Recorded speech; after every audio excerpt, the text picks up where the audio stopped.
When it comes to our children, we want nothing more than to give them the best in life and ensure they grow up to be responsible and independent. One of the most important decisions a parent has to make is to choose their child's first school. This is the place where a child learns the fundamentals in life and the key skills that will stay with them forever. Not only this, but important things like hobbies and tastes are established. The first best friend, or friends that can last a lifetime, all kickstart through this period.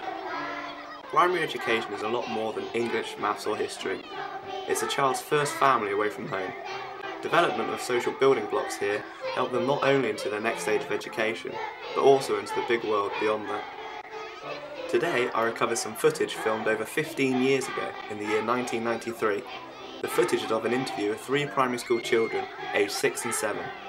They are asked questions of their lives in school and out of school, and asked what they aspire to be when they grow up.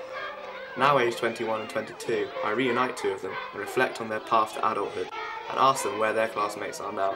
This is Backpacks and Packed Lunches.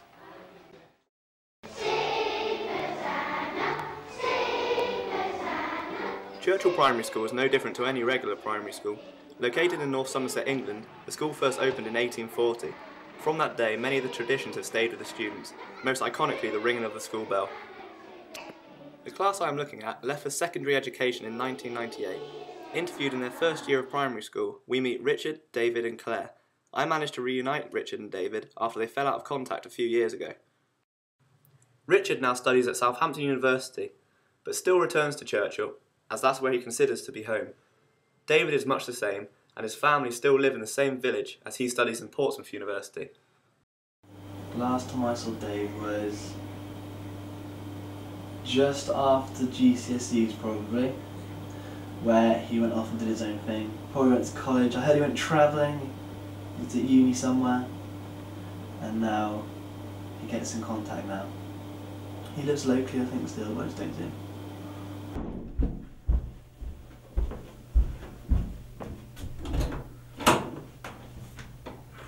Hey, Dave! How's it going, mate?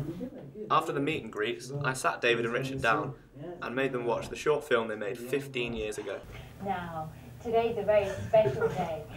Because we're making a recording all about you, so that when you're older, you can look back and see what you were like at Churchill Primary School in the year 1993. So let's find out who we've got here. What's your name? David. How old are you, David? 6. No, 7. Next to you we've got Claire. How old are you, Claire? 6. And on the end we've got Richard. How old are you, Richard? 6. And you're all in the same class, is that right? Yeah. Who likes school? Me. Oh, don't you like school, David? David, I expect you've got a favourite thing that you like best though, haven't you? Yeah. What's that? I do. Going on holiday. Pardon? What do you like best at school, David? Who would like to go in a time machine into the past? Me. Me. Where would you go? Back to the future. Yeah. Yeah. What would you see there, Richard? What What do you think you'd see? Well, the things you did when you were a little boy. No, when your mum and dad were a little boy. What would you see? When your mum and dad were a little boy, that's what I saw. That's what I saw in Back to the Future. How about if you could meet yourself as a grown-up? Yeah. Funny. Yeah. Claire. It'd be funny if you met somebody as a policeman, yourself as a policeman, catching What do some you think robbers. you're going to be when you grow up, David? Am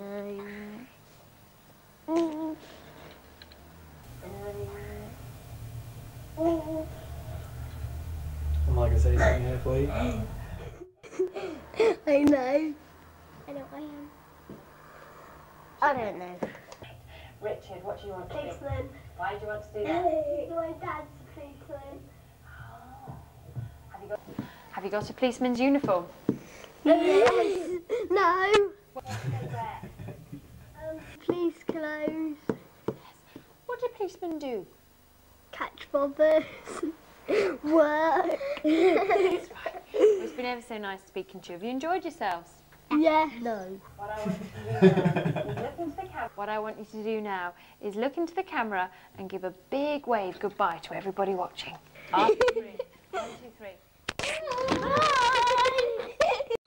After they watched that short film, I started to wonder if Richard or David still saw any of their old classmates in their lives today. Yeah, I think everyone's still around. There's a couple of randoms that we do not see anymore. Yeah. Like, where's Kerry Williams these days? And Laura Page. I saw about 2 years ago. Yeah. Jason Campbell. I see everyone every now and then, but no one together. It's always everyone random sort of thing. Jason Campbell, you told me Yeah, he's married or something? No, he's got engaged and he's got a kid on the way. Kid. But then Jason always says something like that, doesn't he? Yeah. Who else is They there? don't really know what's true of him. I don't think there's anything else major about anybody else. Ashley Manal had a kid. Oh, Ashley Manal had a kid. I think she's moved First one to have a kid. She went to yeah. Birmingham, I think, didn't she? She's moved up She? to Birmingham with a boyfriend, I think. Last time I heard. In the grapevine. So what of the class in 1998? 18 of them went to university, 11 took gap years, 7 have full-time jobs, of 2 of which are now teachers, 1 is married and 1 has a baby. As for the teachers, some still remain. They still have the same headmistress, Valerie Tighe. The same can't be said for the school. In the year 2001, Churchill Primary School moved to a new state-of-the-art complex just down the road. This ended 160 years of education at the site that has now been renovated into a housing site.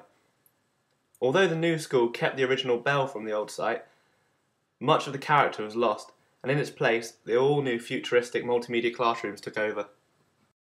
I wondered what an ex-student felt about this move. It had to be done. The school was literally falling apart. Like, back when we were there, classrooms were falling apart. There's no rumours of asbestos. I think that was just a lie, but it was a shame. You know, you had a lot of memories back at primary school. I think it's good that they kept the main building, where the big old bell was. But it was a shame, but it had to be done for the new kids. This then begged the question, would an ex-student rather have gone through the education they did, or one of these new state-of-the-art educations that exist today? I suppose in some context, like the newest school's better because it's a bit more modern, so you've got a bit more there. It was probably a bit more entertaining than our school. Problem with our place is our field is miles away, so we can never go and properly play football, but this new place, the field is attached to the school, so you can go and do what you like. And I'm guessing it's just a bit better. There's probably like computers and stuff. I don't think computers even existed at our school. You can only be released when somebody crawls through your legs. There will always be an educational system in this country, and even though technology may change and the world around it, schools will adjust, and life's first building blocks will always be set in stone here. Eternal friendship and memories, good and bad, all lay thanks to this period in our lives, and someday maybe our children's lives too. It may take a lifetime to find out what someone wants from life. Primary education is just a catalyst of ideas to start. But once an adult, what is the measure of life? Is it defined by the people we love, or by its accomplishments? Or what if we fail, or never truly loved? Maybe in another 15 years I can answer that question.